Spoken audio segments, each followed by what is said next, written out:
Well, while drinking this good coffee, I would like to tell some more about Jane Grey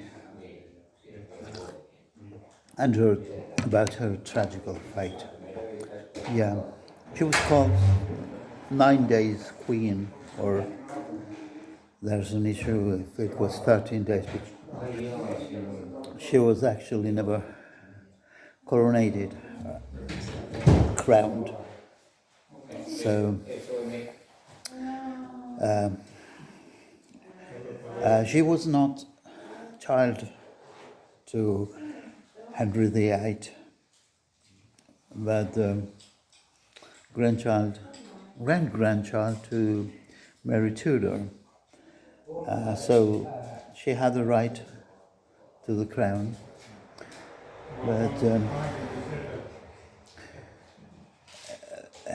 Henry VIII had only one male child, Edward. When he died, Edward was just a child. So there was a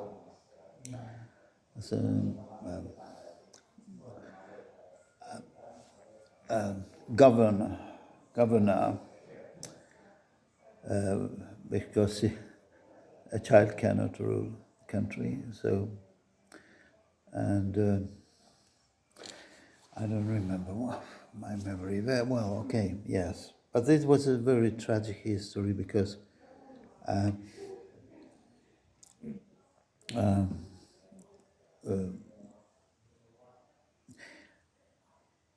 Edward, when she knew that he was very sick and he knew that he is about to die soon. So he made his will to make sure that there will be no Catholic monarch. So he excluded Mary, the eldest and only surviving daughter of Henry VIII from the marriage with Catherine of Aragon. And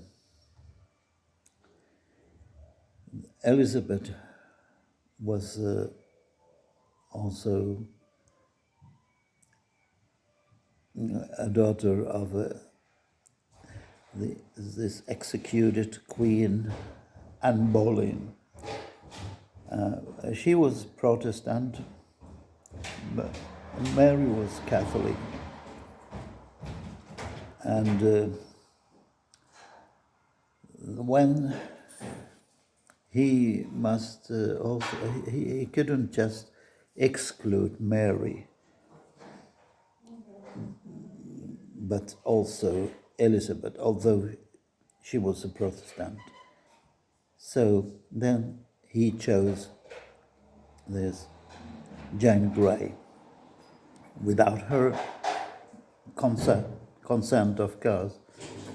Somehow could say that she was a pawn in the game, very cruel game.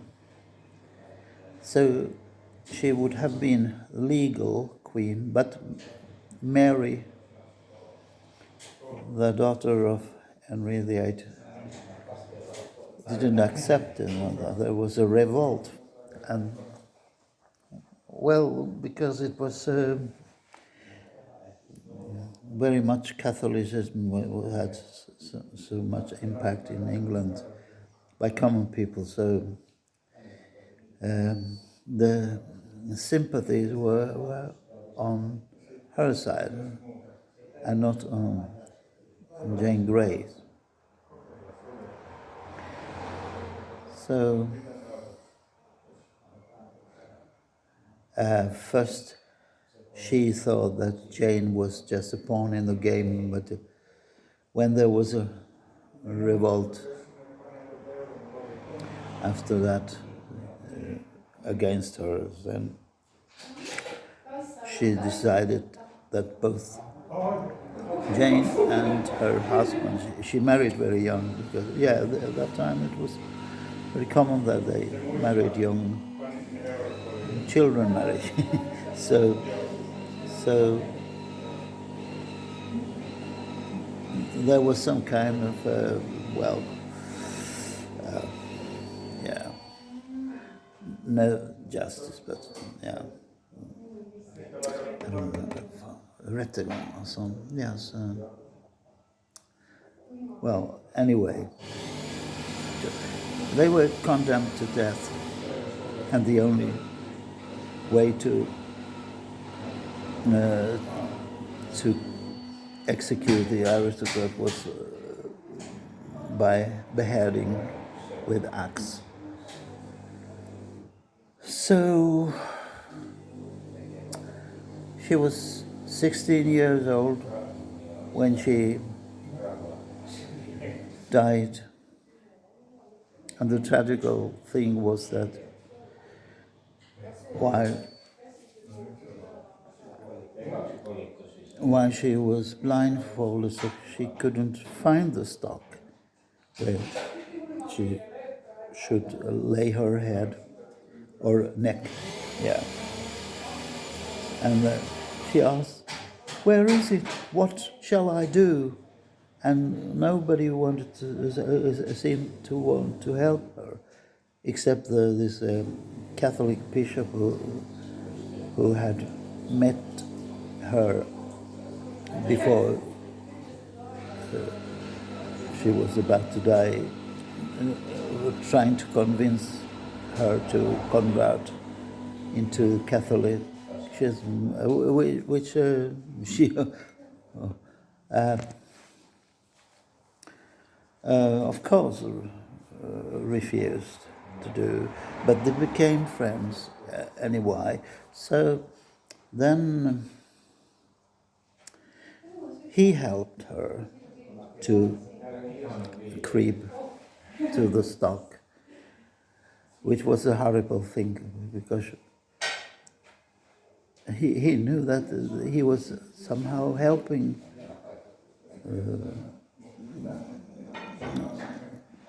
her to be killed, murdered. I don't know. Maybe many people were sorry. Maybe some were crying. Yeah, I'm sure some people were crying. And some people, many people, they thought that this is really wrong, but they were too scared to do anything. It was a time of terror. Yeah, yeah, all the time during Henry VIII's rule was terror, and Mary was not different. So I thought that there on the scaffold there was a division because I think she was truly believing that she is a martyr for her faith, Protestantism, and she didn't want to show that she feared. Maybe she just believed that, no, I'm a martyr for my faith and I'm going to heaven to see Christ.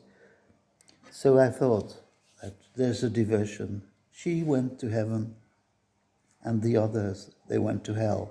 Of course, that's nonsense. You can't make this. Yeah, you can, but it's not right to make, for a man to make such divisions. And anyway, I believe that the concept of eternal punishment is so absurd that for what use? Yeah. Actually, what I believe that many people agree with me that it's a bit too late. Why couldn't God help the justice to become when it was going wrong? Yeah. And some wise men, oh, they believe that there was, yeah, well, God has decided that people must choose themselves, so that a lot of innocent people die. Yeah, okay. But some kind of division there was. And in the Apocalypse, it's mentioned that cowards go to the eternal fire. So maybe one might think so, that those people they were scared, they were cowards, and their price was eternal fire, which I don't want to believe. I don't wish for anyone, even Putin. Anyway, so, but Jane Grey was one of the brightest and most learned women of her time. She had learned to read and learned several languages, including Latin, Greek, and others. I don't remember all the languages. Yeah, Hebrew.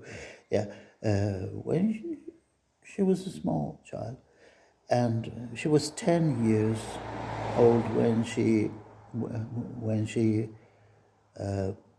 was taking care of the widow queen, this the last wife of Henry VIII, Catherine Parr.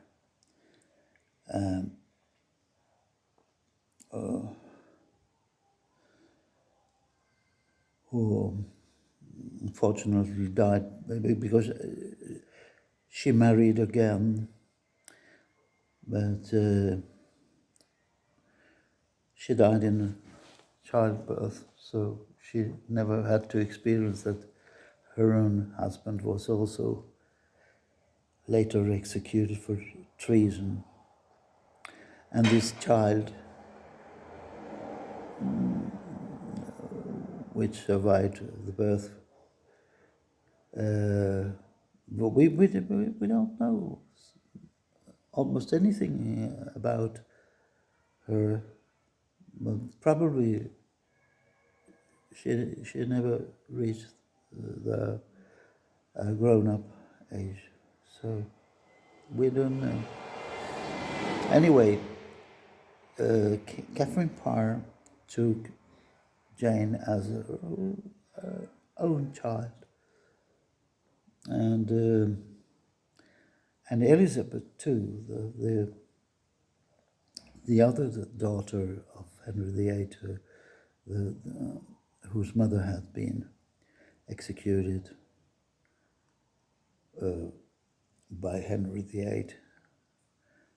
Her mother's crime was that she couldn't give birth to a male heir.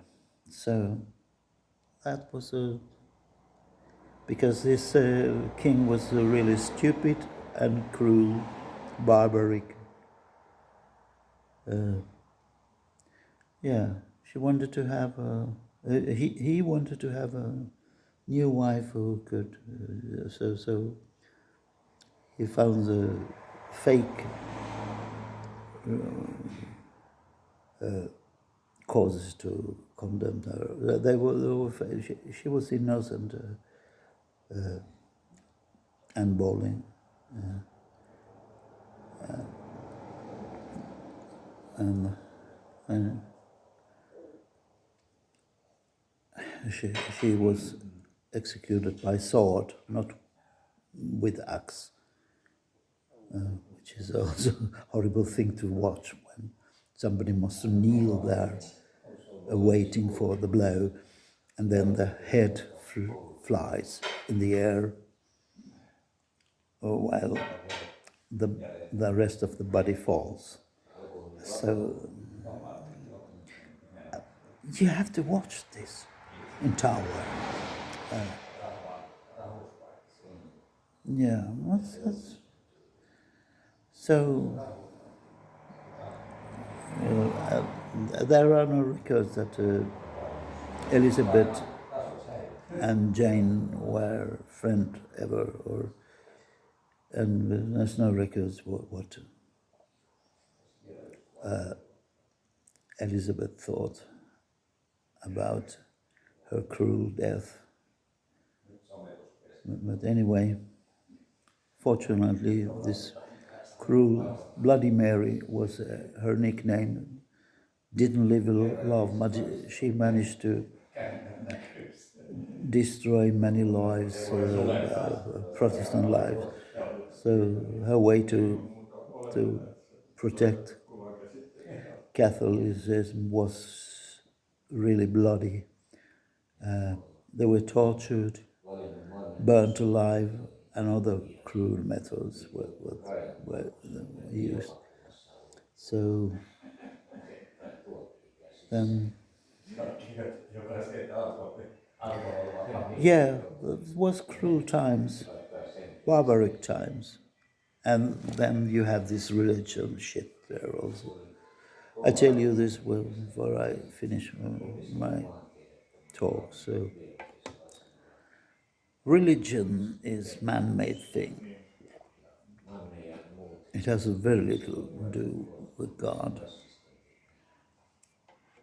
The real thing is fate. Fate is given to you. You can deny it, you can refuse, but it is not man-made. And we can describe it with one example. The little voice, maybe you hear a voice, but some feeling that tells you when something is not going right, that you should not do this. It's called conscience.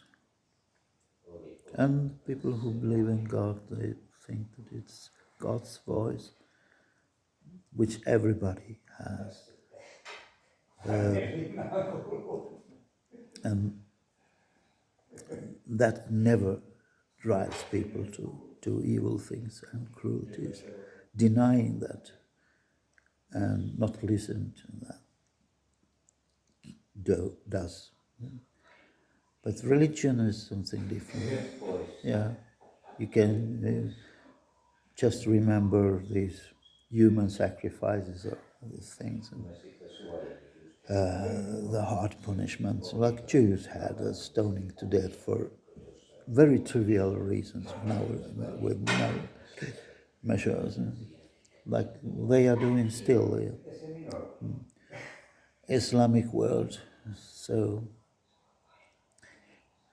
I believe, frankly, honestly, we should get rid of religions, but keep the faith that guides us to go the right way and avoid